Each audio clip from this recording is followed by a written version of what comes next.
Bismillahirrahmanirrahim. Assalamualaikum. Ketemu lagi ya sama Ibu. Hari ini untuk pelajaran prakarya. Mudah-mudahan kalian semua masih semangat dalam belajar dari rumah dan tentunya senantiasa menerapkan protokol kesehatan dalam kehidupan sehari-hari tentunya. Sebelum dimulai, alangkah baiknya kita berdoa terlebih dahulu. Untuk berdoa dipersilakan. Selesai. Nah, sekarang untuk list absen, silakan kalian tulis di kolom komentar nama dan kelas kalian.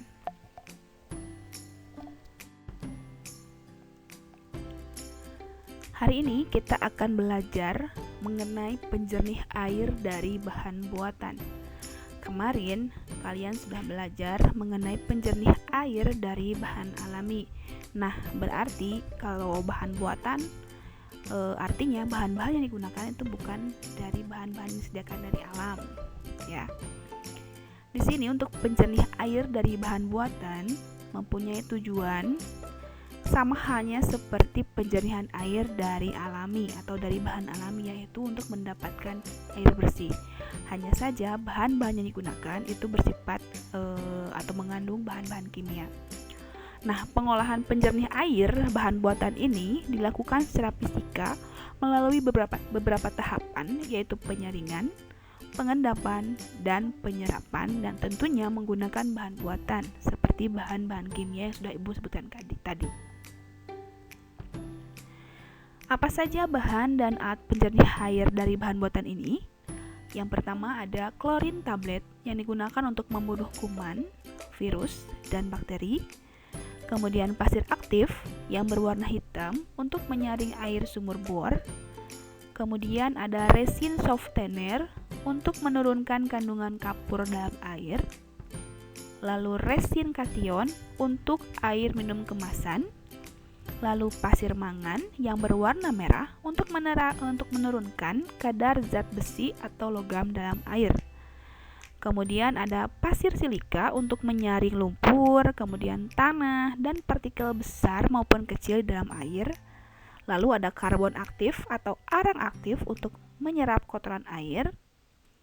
Lalu yang terakhir ada polyaluminium klorida atau PAC untuk mengendapkan lumpur dan es.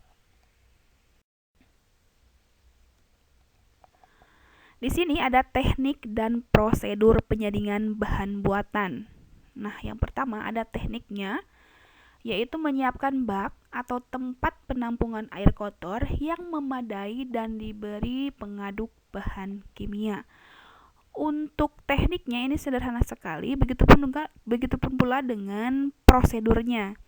Apa prosedurnya? Itu tinggal memasukkan bahan kimia yang kita sudah siapkan. Nah, penjernihan bahan buatan ini biasanya diterapkan di daerah yang memiliki tingkat kekotoran air yang cukup tinggi atau tercampur dengan salah satu bahkan lebih bahan pencemar atau polutan seperti lumpur, zat pewarna, kuman, dan lain sebagainya. Proses pembuatannya itu harus melalui tahapan survei bahan baku air yang akan dijernihkan sehingga dapat digunakan bahan kimia yang tepat. Nah, di sini ada contoh penyaringan atau penjernihan air dengan bahan buatan. Di sini ada 2 drum. Yang pertama drum pengendapan yang merah, kemudian drum penyaringan yang hijau. Nah, di sana drum pengendapannya itu berisi air yang akan dijernihkan dan dicampurkan dengan bahan-bahan kimia seperti tawas, kemudian kapur, kaporit, kemudian diaduk sehingga nanti akan menimbulkan sebuah endapan yang nantinya akan memisahkan kotoran-kotoran atau misalnya bakteri-bakteri, kuman dari air yang keruh tadi. Kemudian di drum penyaringan itu berisi bahan penyaring dari lingkungan sekitar. Apa saja? Bisa menggunakan pasir halus, kemudian ijuk, kemudian arang, batu kerikil, dan yang lainnya. Dan nantinya akan berakhir atau akan muncul air bersih sehingga dapat digunakan tentunya.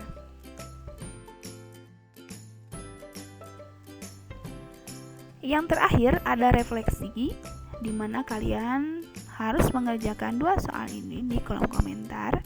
Silahkan, jika misalnya ada yang ditanyakan, boleh ditanyakan di kolom komentar juga. Tidak hanya harus menjawab, bisa saja kalian bertanya mengenai apa yang belum paham atau materi mana yang belum dimengerti. Sekian untuk pembelajaran hari ini, mudah-mudahan kalian bisa mengerti dan memahami. Silahkan, Ibu tunggu ya pengisiannya atau pengerjaannya. Akhirul kalam, wassalamualaikum warahmatullahi wabarakatuh. Semangat!